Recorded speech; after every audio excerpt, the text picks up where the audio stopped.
Olá, meus anjos, tudo bem com vocês? Bem-vindos ao canal Cícero Alencar, que sou eu. E hoje eu estou iniciando o quadro Eu, Caçador de Mim. Nesse quadro eu vou partilhar com vocês um pouco da minha história. Toda semana eu vou trazer um capítulo da minha vida. E por que fazer isso, Cícero? Porque eu acredito que nós sempre temos algo a nos ensinar a partir da nossa experiência de vida. Como eu já vivi muito ao longo desses 40 anos, então eu acredito que talvez de alguma forma eu possa ajudar alguém contando a minha história e alguém pode se identificar, tá? Então eu convido vocês a começar esse novo quadro comigo aqui no meu canal chamado Eu, Caçador de Mim. Minha história, minha vida. Roda a vinheta!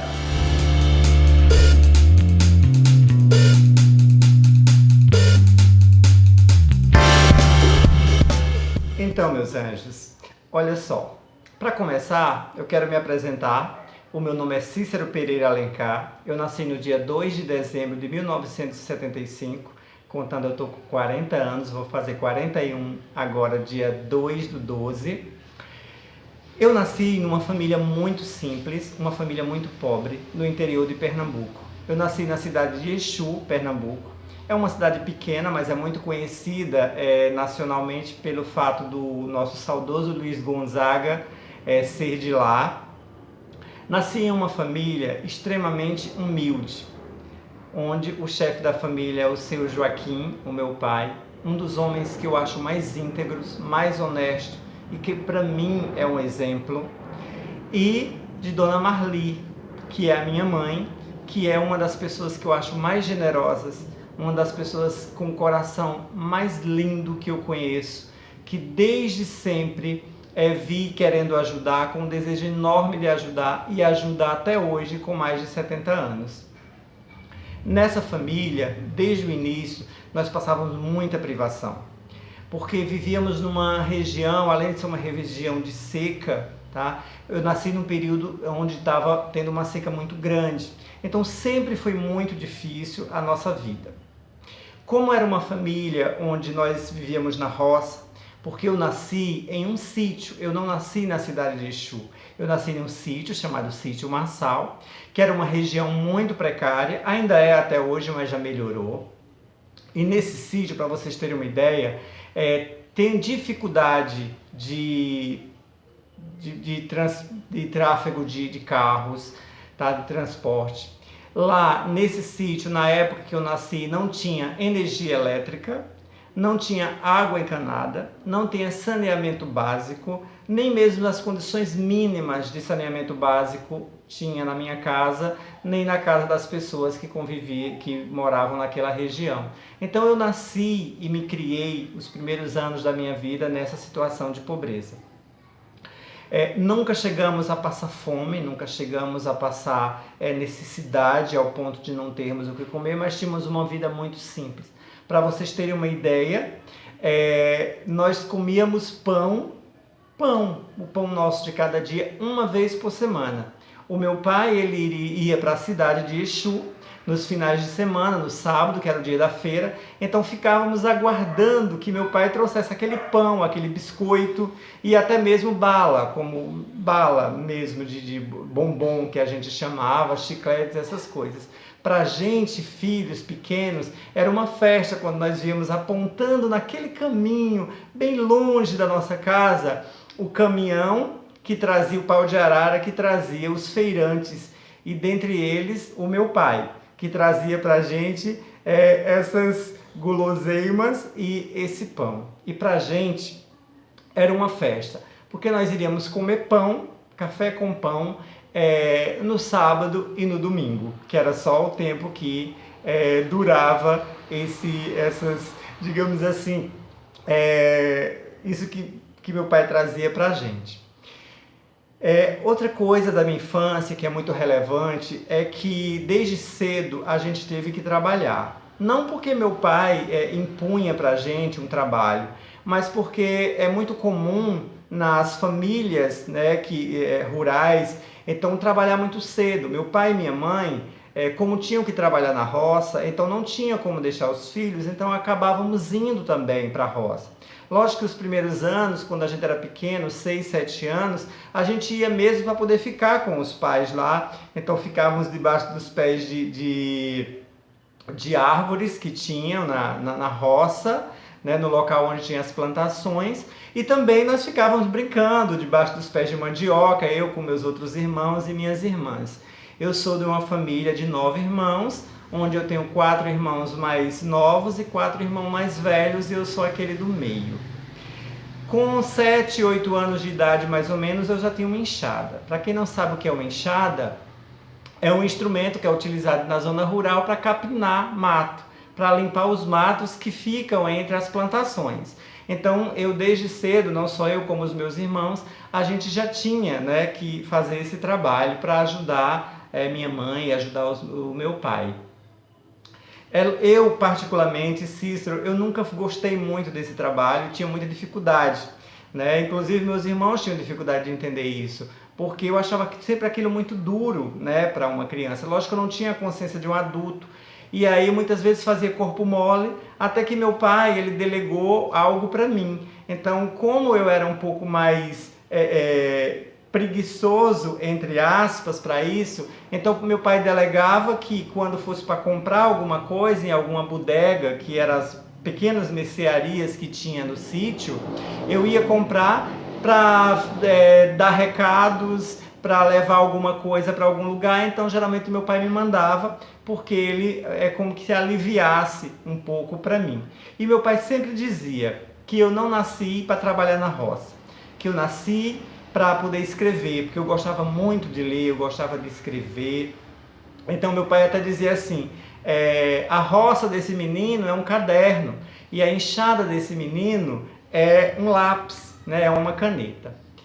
Ainda muito pequeno, eu me descobri empreendedor. Lógico que eu não tinha essa consciência, né, na época, porque isso eu vim tomar consciência depois de adulto já.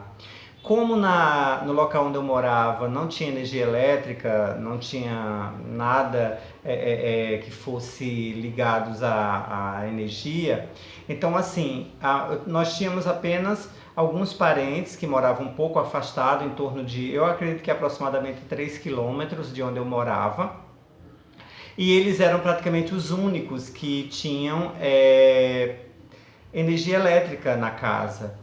E aí por isso constantemente eu ia visitar, eu ia a pé, mais ou menos percorrendo essa distância, para poder chegar até a casa deles, para poder assistir televisão, né?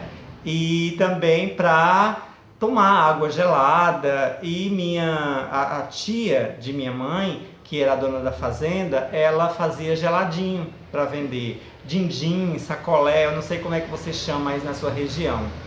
E aí eu ia para lá, né? Primeiro para fazer isso, né? Para chupar geladinho e sacolé, din-din, não sei como é que vocês chamam. E depois, até que aí um dia, eu fiz uma proposta à tia de minha mãe, para que eu pudesse vender. E aí o que foi que eu fiz? Eu comprei eu não lembro se eu comprei ou se ela me deu. Eu sei que eu coloquei o geladinho, eu vou chamar de geladinho aqui, mas na sua cidade talvez seja outro nome.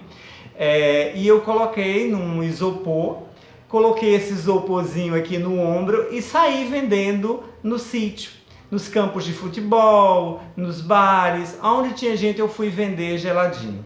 Eu lembro que eu ganhava muito pouco, era coisa de centavos que eu ganhava, mas eu já tinha um desejo em mim de ganhar o meu próprio dinheiro. É bom que fique claro que meus pais nunca pediram para eu fazer isso, nem eu mesmo lembro como foi que nasceu esse desejo. Eu sei que eu quis fazer isso e passei um tempo vendendo geladinho e conseguia um dinheirinho para mim. Lembro-me também que eu tive um dia um desejo de vender bala, né? Vender bala, vender chiclete, vender essas coisinhas. E aí eu comprei alguns e saí vendendo. Mesma coisa, vendia nos campos de futebol no final de semana. Cheguei aí a algumas festinhas que tinha no sítio, né, à noite, no escuro, né, festinha à luz de lampião, porque não tinha energia elétrica, né, no sítio. E eu já vendia bala Lembro-me de uma vez que eu tive um prejuízo, eu acho que por ser muito novo, eu devo ter passado o troco errado e quando eu fui contar o dinheiro não batia de jeito nenhum, acabei tendo prejuízo. Mas foi uma experiência, uma das primeiras experiências de trabalhar ganhando meu próprio dinheirinho. Isso era muito jovem, gente. Eu devia ter no máximo 10 anos. Eu não lembro exatamente que idade eu tinha. Isso para mim era muito importante. Eu saía, como eu disse para vocês, eu caminhava em torno de 2 a 3 quilômetros para ir buscar essas coisas para poder vender. Nessas visitas que eu tinha à casa da minha tia, eles tinham um padrão de vida que para mim era ser rico, porque eles tinham uma fazenda, a fazenda deles tinha muito gado, então tinha muito leite, tinha muito queijo, tinha energia elétrica, tinha geladeira, tinha água gelada, né, tinha televisão e tinha revistas. As revistas falando das novelas, a revista falando dos famosos. E eu lembro que eu tive um dos primeiros contatos com esse mundo. Eu ficava encantado vendo televisão, porque era um mundo que eu não conhecia. Era um mundo que se apresentava diante de mim. A mesma coisa eram as revistas. E eu comecei a ver tudo isso, a me encantar com isso. Então eu chegava a viajar, a andar isso tudo, só para poder assistir televisão, para poder tomar água gelada, chupar geladinho e também para poder ler revistas. E eu gostava daquilo. E eu já desejava aquilo para mim. Mas era uma realidade muito diferente da minha. Era um mundo totalmente diferente do meu. Mesmo que fosse fazenda, mas ainda era muito diferente. Porque a vida que eu vivia, a minha família, a alimentação da minha casa, as condições da minha casa, era muito diferente da casa desse meu tio, do tio da minha mãe, na verdade, que tinha uma situação melhor do que eu. Nisso tudo, eu acabei estudando num grupo escolar, um ensino muito defasado. Eu fiz até a 4ª série, porque só tinha até a 4ª série do primário e eu não tinha como estudar mais. Então, quando eu terminei a 4ª série, por não ter mais estudo para mim, eu acabei ficando. Eu já estava com 12 anos de idade e só trabalhando na roça e não estudava mais. Até que um belo dia, a filha desse meu tio tinha acabado de se casar com um psicólogo, tá? Era do Ceará, de uma cidade do Ceará, e numa dessas visitas, ao final de semana na fazenda da casa do meu tio, eles me conheceram, eles ficaram impressionados comigo, com o meu interesse, diziam que eu era muito inteligente e ficavam impressionados pelo fato de eu ir lá ler revistas, de eu me interessar por televisão, porque não era algo comum para os meninos, né, que viviam no mesmo ambiente, no sítio onde eu vivia. Era algo que fugia um pouco dos padrões. Então, lógico que eu também fiquei, quando eles falaram da cidade que eles moravam, que era uma cidade grande, e eu fiquei muito encantado com aquilo tudo, até que um dia eles fizeram uma proposta, disseram que ia falar com meus pais para que eu fosse morar com eles, que eles queriam me levar para a cidade para poder eu morar na casa deles, para eu poder continuar os meus estudos e para ter uma vida melhor. Só que aí vem, e aí? O que é que meus pais vão achar disso? Meu pai era, apesar de ser um homem muito bom, muito íntegro, mas meu pai era um homem muito rígido. Meu pai era um homem muito sério. Então, assim, ele era um homem de pouca conversa, era um homem de roça, então não se tinha muito diálogo. Ele determinava para a gente que isso era isso e nós tínhamos que aceitar sem questionar.